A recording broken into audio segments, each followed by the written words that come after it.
Okay. Good morning to all of you once again, and let's commence today's class. Last class we were discussing about space charge region. If you remember, uh, we have discussed electrostatics of space charge region. Okay, at junction, space charge is nothing but the transition region, space charge region, transition region, depletion region. Everything is same. And we told how exactly charge carriers diffuse and as well as drift. Following that, we said that charge carriers cannot reside in the depletion region. Any uh, charge carrier presence in the depletion region will be swept out either to the p side or n side depending on the charge carriers. Okay, because the depletion region will behave like a capacitor. So with one side filled with negative charges, that's particularly the p side, negative ions in this p-n junction, and the n side is filled with the positive ions. So this looks like a capacitor, one plate charged with negative, other plate charged with positive. So this capacitor behavior of depletion region or space charge region will sweeps out the carriers because of very high electric field between the two plates.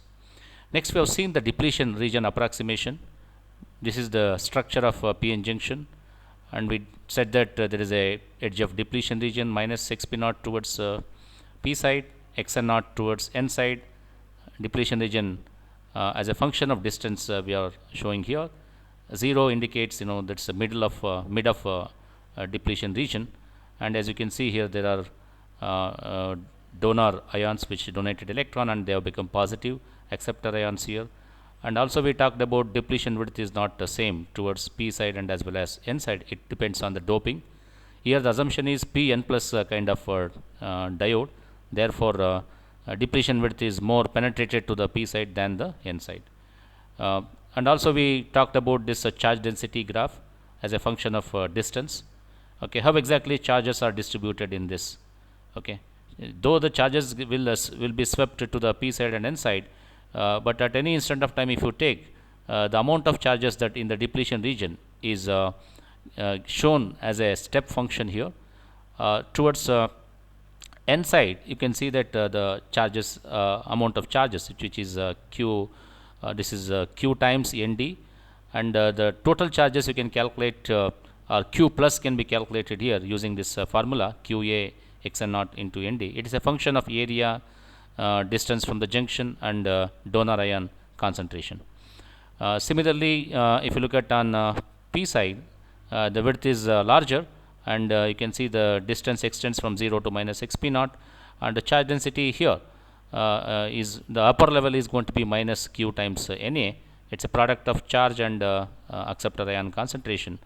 So the q minus the charge on in which in this can be calculated using this formula minus q a xp naught into Na. Due to the charge neutrality, this q plus will be equal to q minus. Therefore, the q term will get cancelled in from both the equations. If you have to take modulus here to avoid this negative sign. So we have shown here. You can see here. This is the modulus sign. You have to take for the q minus, and if you equate that, you end up with just this equation. What is that equation? This is the equation you come out with, and here we assumed nd is greater than Na. That means a type of p-n junction is pn plus. If that is the case, we have taken two examples here. For nd greater than Na, nd is equal to 2 Na we have taken, and we substituted back in the charge neutrality equation, and we got xp naught as 2 xn naught. This shows that depletion region towards p side is more extended. If you choose other way, like Na greater than far greater than Nd, that means the type of p-n junction is p plus n diode. So p plus n means it is that is p side is heavily doped compared to the n side here. Okay, so that's the type of diode, and if you substitute this relations here in this equation, you get Na equals 2 times Nd. Okay, if you substitute here Na as a 2 times Nd here, so you get equation, final equation as xp naught is equal to half of xn naught. This shows that depletion width is now xp naught is reduced for the p side, and obviously it should be extended to the n side. So next we have seen this equations, various equations related to electromagnetics and related to classical mechanics. We have shown these various equations. Classical mechanic equations, we have displacement and we have a velocity, we have an acceleration, and when it comes to the electromagnetics, we have a corresponding analogous equations. In analogous parameters are voltage, electric field we have, and we have charge here. And we said that in the last class that when you want to move from displacement to the acceleration via velocity, you need to do the differentiation you need to take up, and when you want to go above from acceleration back to the displacement, you need to do the integration. And same is applicable even with reference to the electromagnetics also. Okay, so here you have already seen the charge density equation, charge density graph, which is a step function which is of this nature, and the mathematical equation for this is 1 by epsilon, this is 1 by epsilon times rho of x, this is the charge density, and dE by dx. Okay, so dE by dx, if you differentiate, if you integrate this, okay, with reference to the initial conditions minus infinity to x, this is a charge density, you are going to get electric field. Okay, so once again, if you integrate this electric field with the initial conditions minus minus infinity to x here, which is E of x times dx, you get voltage. In our case, with reference to the p-n junction, you are going to get electric field in the depletion region, and you are going to get the built-in potential in the depletion region. So this is what we have discussed last class. Okay, and accordingly we have showed that if you take consider electric field equation, and if you integrate charge density with limits as minus in our case it is minus xp naught to 0. Okay, you are moving all the way to find electric field at the mid of a junction. If you simplify that, the electric field at the mid of a junction is going to be this equation, minus q by epsilon xp naught into Na. Similar lines we can also write, if you calculate on other side the field towards the n side, we can also write this equation here. So minus q by epsilon times xn naught into nd. So next field is going to be maximum at x is equal to 0. So this is the equation at x is equal to 0. This is a maximum field which is established at the middle of a junction.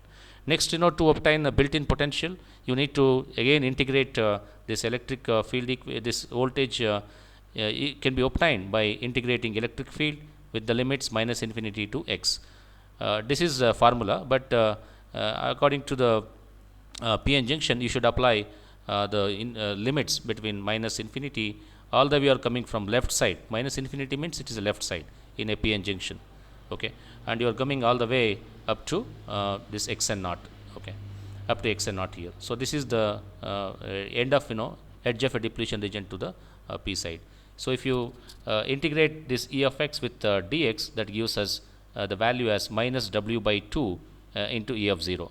Again, if you substitute this E of 0 which you have already obtained, you get final equation for the built-in potential as w by 2 q by epsilon times xp naught into Na. Similar lines, you can also write this equation in terms of xn naught.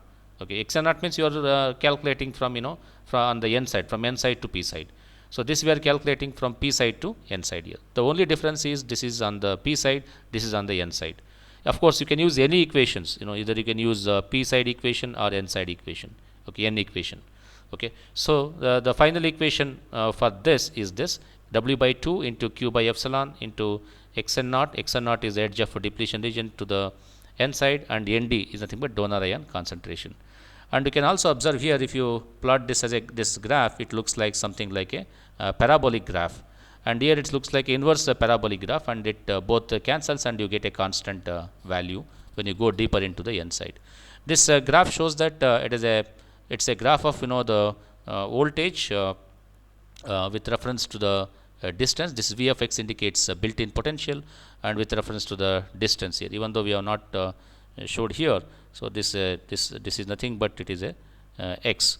So V of x as a function of x is shown here, and this graph is looks like a parabolic graph. As you are seeing here, this is this starts from all the way minus xp naught. You can see before that the value is going to be 0. Okay, so this because Here there is no electric field. This is actually the neutral region. There is no area. Okay, the charge density is 0. Okay, so therefore electric field is 0. Therefore the built-in voltage is also 0. And as you move from minus xp naught all the way up to the xn naught, so somewhere here we will have x n naught. Okay, so when you move from minus xp naught to xn naught, you can see that the way the built-in potential increases. It increases, in a parabolic manner like this. Okay, and further it when you go deeper into the n side, so there is inverse parabolic function comes into a play. Therefore, the voltage the one is p side, which is parabolic, and inverse parabolic will cancel, and it maintains a constant value when you go deeper into the n side. So this potential is very important for us. This is called built-in potential. Okay, when you use p-n junction, this potential must be considered. Okay, for various applications. So based on this v naught, you can apply in favor of v naught, or you can apply in against to the v naught. Okay, so when you apply against to the v naught, that is called as forward bias. We say forward bias. When you favor this, okay, increase barrier potential. Okay, so in such case it is called as reverse bias. So we'll discuss these things in the coming classes here. But now you should know the mathematical equations which we define for built-in potential. Okay. Okay. Now this few more equations are showed here. This is the alternative equation for electric field.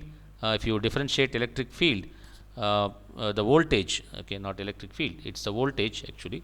So if you differentiate the voltage with reference to the distance, you get this electric field. And again, if you do inverse here, this is from here to, if you differentiate voltage, you get electric field. If you integrate electric field, you get a built-in potential. That's what we have seen so far. So the above equation relate the electric field to the contact potential V naught, since the field at any x is negative of a potential gradient at that point, because field is the negative, therefore voltage also will be negative. Okay, so negative is because of distance. Don't worry if this is not don't give different meaning to this. Negative is because the direction what we choose. Okay, so so here the field is established from the n to p, therefore voltage is negative. Anything we consider from p to n is positive.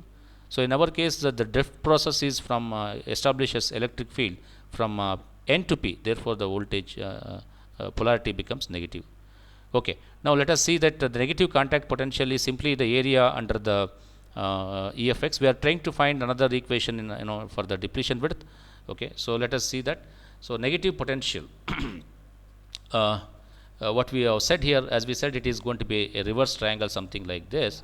This is what the electric potential we said, and here we have minus xp naught, and here we have xn naught here, and this total width is now which is a w. Okay, from extends from minus xn naught to plus xn naught here. Now if you, this looks like a triangle. Okay, so you can apply here half into base into height. Okay, if you use that formula here, that's what we have done here. So to calculate the built-in potential, it is nothing but an area under this curve, area of this electric field. Okay, so this is basically the electric field. Okay, electric field in a p-n junction. Okay, so if you apply this, the integrating means you are finding the area of this. So if you do that, you get a voltage built-in potential. Another equation for built-in potential V naught, which is given by half into, this is the base, which is nothing but W xp naught plus xn naught. Okay, and into height, we already calculated field at the origin E of 0. So this is nothing but E of 0. So E of 0 equation we already know, which is nothing but shown here. So this is E of 0. So this is the E of 0. Okay. So if you substitute that, half into, this is a base, this is like a triangle. So this is half into base of a triangle into height. Okay, if you do that, you are going to get area, okay, of a triangle. Okay, so that is nothing but in our case it is voltage. So if you do that, so if you this is what the equation, let us call this as equation 1. Now let us try to obtain alternative equations for the W. Now we know that from charge neutrality, this equation we are already familiar with, which is equation 2. Just recall this equation. Okay, so this is according to the charge neutrality. We said that Q plus, which is equal to modulus of Q minus, then we arrive finally at this equation. So this is ND into Xn naught equals Na into Xp naught here. So now we also know total depletion width, so which is nothing but sum of Xn naught and Xp naught. Let us call this as equation 3. Now we can see from equation 2, this equation we can do a small modification to this. This is what which is shown here. If you consider this equation 2, and you can obtain for Xp naught. So Xp naught is nothing but you transfer this Na to other side, and see that you get equation for Xp naught. Let us call this equation as 4. So here you can separate it out, these terms here, and we have an Xn naught in terms of Xp naught. Let us call this as equation 4. Now we can substitute equation 4 in equation 3. Let us see what is that equation 3. Equation 3 is nothing but the width equation, this equation. You can substitute that and see what equation you get for W. So W is nothing but Xn naught, we will keep it as it is, this Xn naught, and in place of Xp naught we have this term here. So this is nothing but an Xp naught. So now we can see that Xn naught which is common here, these two terms here, we can take it as a common factor. We can extract that outside, and remaining term we can separate it out here. So we have 1 plus Nd by Na. Okay, so this is if you simplify within this bracket by taking LCM as Na, so you get W. This W equals Xn naught times Na plus Nd divided by Na. So finally we want to obtain equation for this Xn naught. So in terms of W, so we have here Xn naught equals W times the reciprocal of this. Okay, so Na divided by Na plus Nd. This is the equation. So though we have derived no equation for Xn naught in terms of depletion width, Xn naught is nothing but edge of a depletion region towards n side at equilibrium. So we can similarly we can calculate for Xp naught also.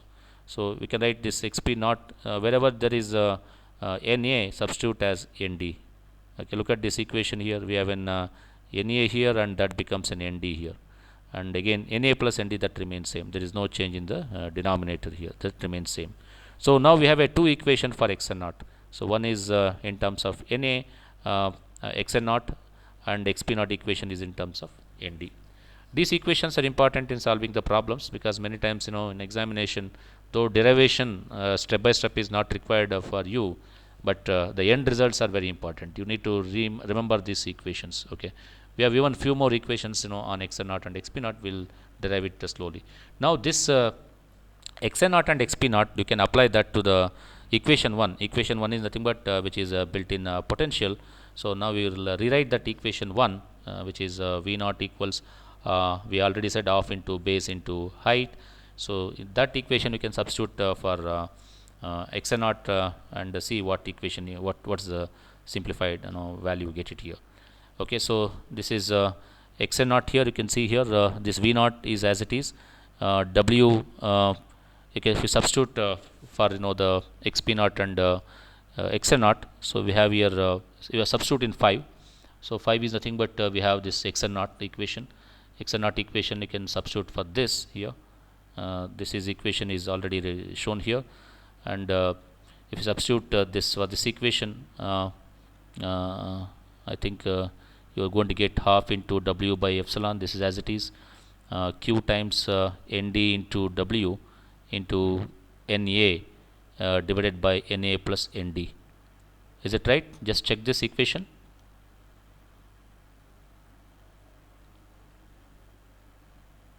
If you do we get here substitute equation 5 here, cross check it.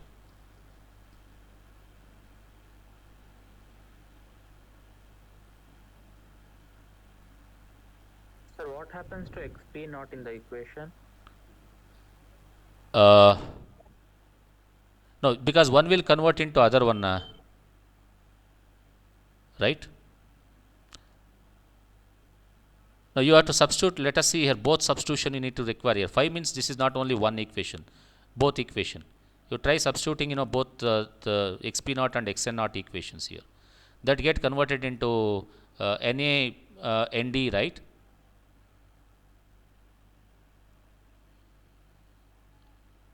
Just check it once again. Or let me do here. If you substitute here, this is pen is not so good. Uh,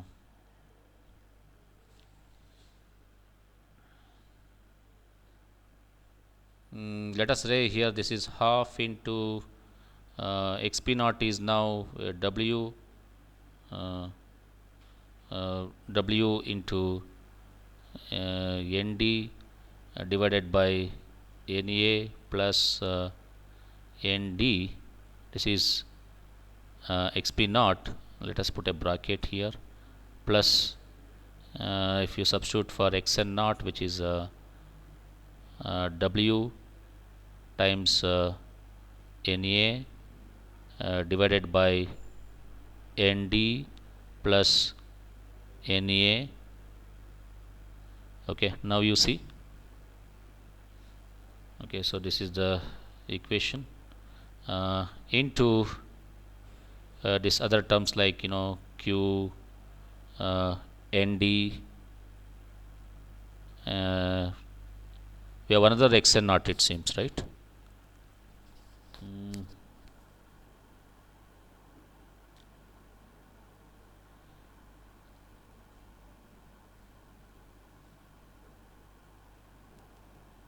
Just check here what manipulation might have done here in this equation.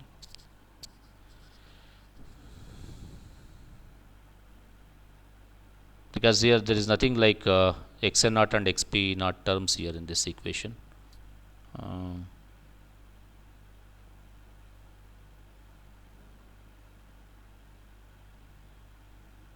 half into w by epsilon as it is. W, where do we get here? Okay. Yeah. So I just I see here for this. I'll just let you know. This is not the thing what we have done here. I'll just remove those things. There's a small confusion here. Okay. I'll just remove these things here.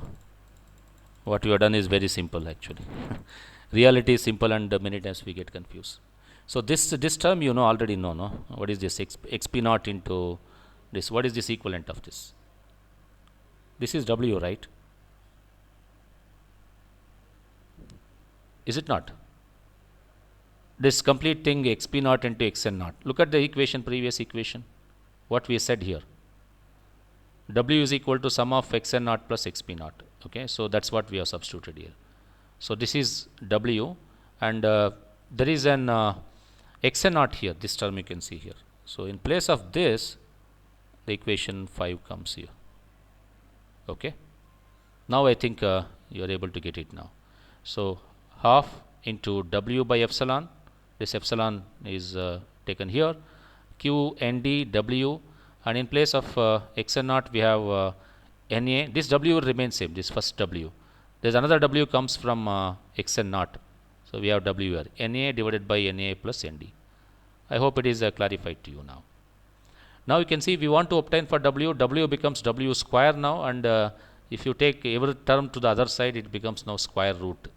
So you can see there is a square root half here. On left hand side you can see that there is a w here.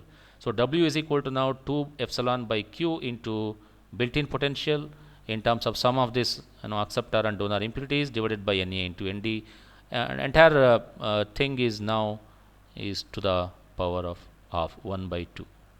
Okay, so this is a bracket, you can see it is applicable to here.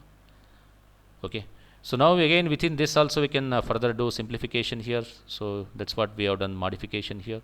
So instead of writing Na plus Nd by 2, we can write here 1 by, we are just representing in standard form here, that's all. Na 1 by Nd, and this whole to the power of half remains same.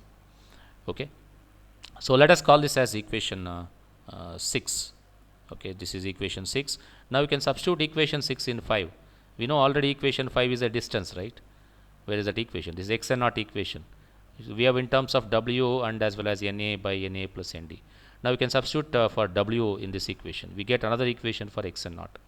Remember that this equation 5 is x n naught and xp naught in terms of W and Na. Now we have another equation, the xn naught in terms of the built-in potential. We will see that. So now if you substitute that equation 6, what we have derived here in 5, you get the equation for xn naught. So recall this. What is that xn naught? This is equation 5 in terms of W. This Na divided by Na plus Nd, that remains same. For this W, you can substitute. Before that, we have done some modification to this. You can see that we have brought this Na to the denominator, and we got this W divided by 1 plus Nd by Na. Now you can substitute for this equation 6 over here, and if you simplify that, you will be able to get this equation 7. Okay, just cross check it whether you are able to get this equation or not. This is a standard form, though if you derive it in different forms, you have to finally translate that into this standard form. So you need to remember this equation. This is x naught is equal to a square root of, instead of writing square root, we have shown here this half, 2 epsilon v naught by q into Nd divided by Na into Na plus Nd. This is the distance equation, edge of a depletion region towards n side in terms of built-in potential and donor and acceptor ion concentration. This is equation 7. Similar lines you can also write equation 8. Equation 8 is based on this this analysis, this equation. If you can convert that, see 2 epsilon v naught by q, that remains same, and Nd also remains same.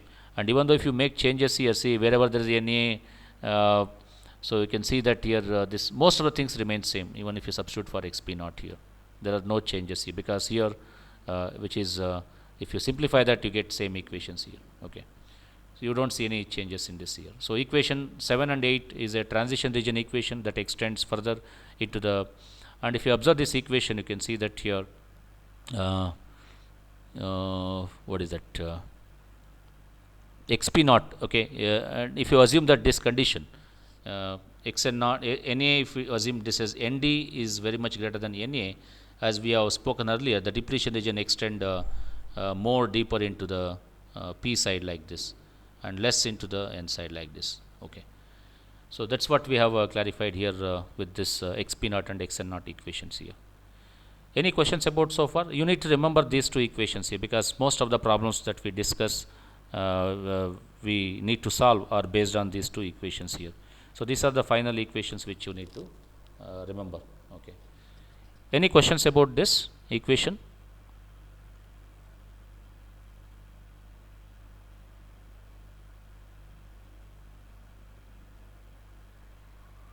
If you derive for one, you can easily obtain for the other one. Okay.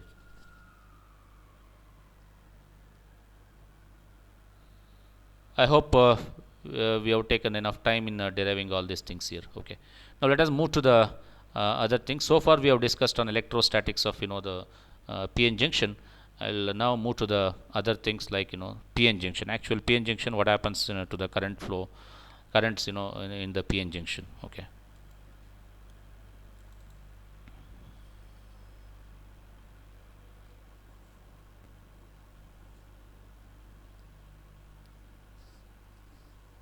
This is the next part of the notes. This notes will be uploaded today in Google Classroom. Okay, let me reduce this. You can see the topic now what we are discussing here.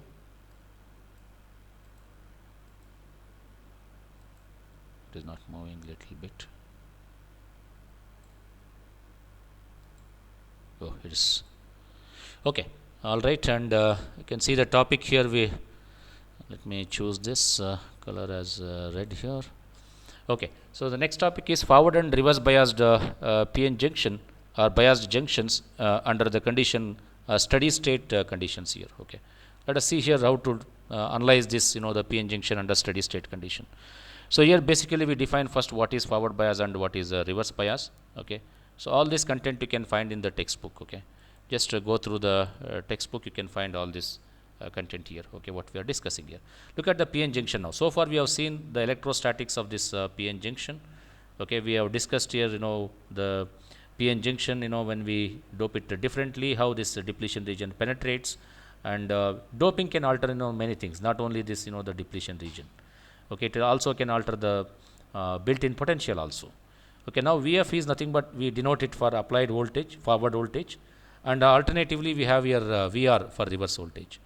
Now let us discuss this forward bias. So now we are applying some external force. So far the conditions are equilibrium, okay, but now this is steady state conditions. When we apply voltage, Vf forward voltage with the polarity as shown here.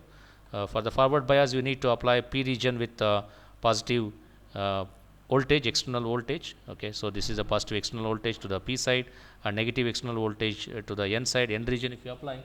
So the condition is called as a forward bias conditions here. So what happens in the forward bias conditions? So current IF start flowing, freely. It is from P to N. Okay, due to the majority carriers, this is called as a forward current. You can look at here. This is current is denoted as IF, which is flowing from, this is the majority carrier current, which is flowing from P to N here, and this is electrons will be moving from N to P.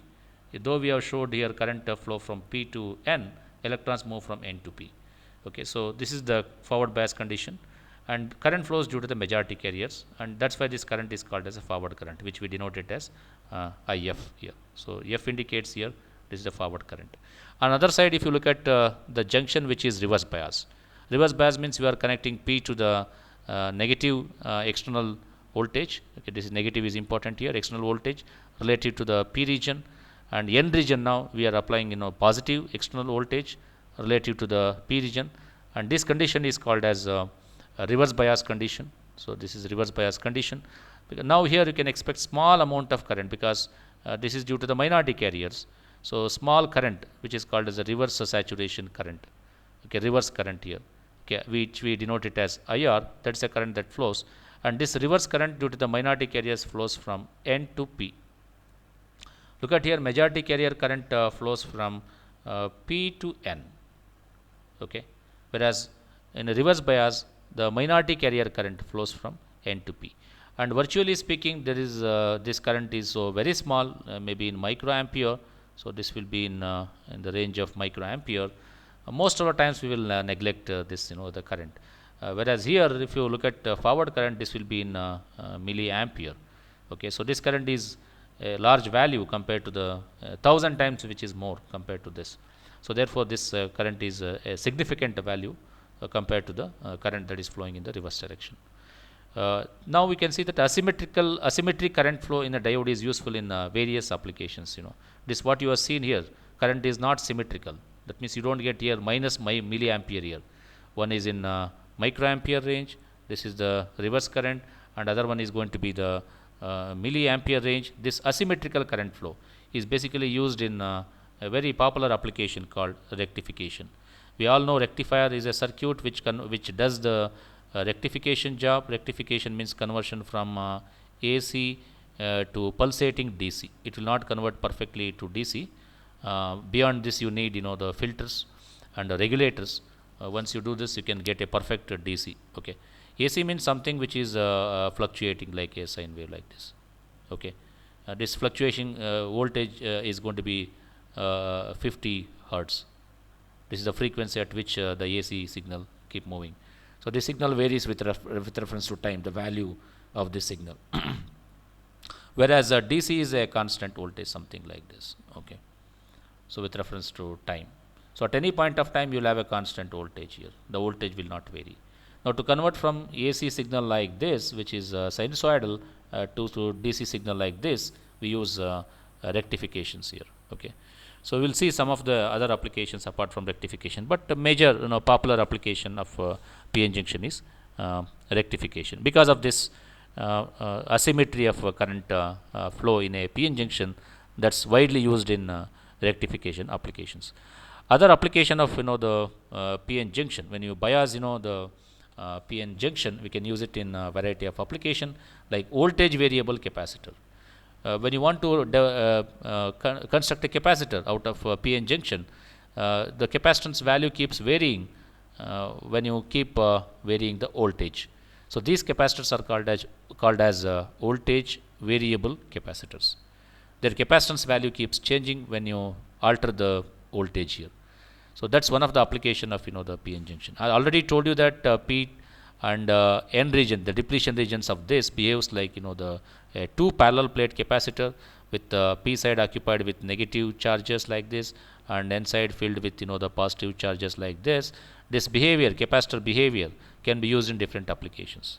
Example is voltage variable capacitors, and also you can use this as a photo cells or solar cells. It can be used, which can generate the energy from the each diode. Okay, that's also one of the important application. We can also used in light emitters, okay, LEDs and various applications. Okay, especially when you change the materials, with reference to say gallium arsenide. So such kind of the PN junctions are used in construction of light emitting diodes. When you have two or more junctions, you have seen the application like the BJTs. Okay, so in BJTs you can see that there are two junctions like this. It is not only I'm sorry for this. It has made up of the two junctions.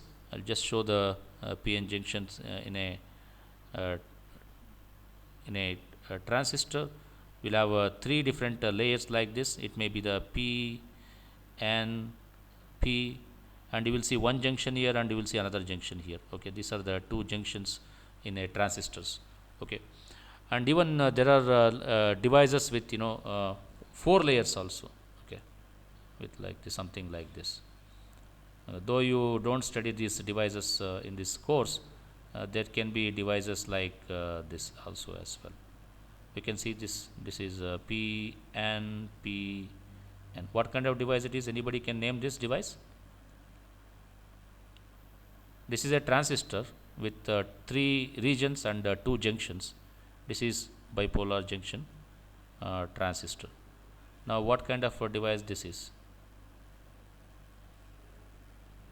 There can be one NP, NP also. Okay, anybody knows this device? PN, PN. Have come across thyristors? Thyristors. So thyristors are nothing but these are the devices with 4 regions and 3 junctions. You can see there are totally 3 junction. One junction is here, another junction is here, and third junction is here.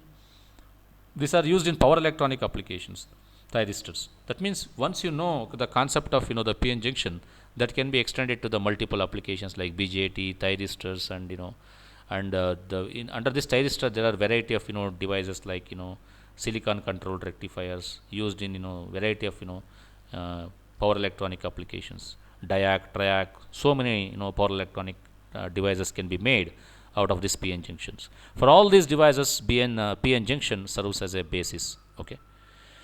Okay, with that I will stop here. Next class we will go through the qualitative description of current flow at a junction. Okay, so we will discuss here a few the different sorts of current that flows from within the PN junction, and we'll also discuss the notations, current notations. All this again the distances can be calculated once again and with different notations.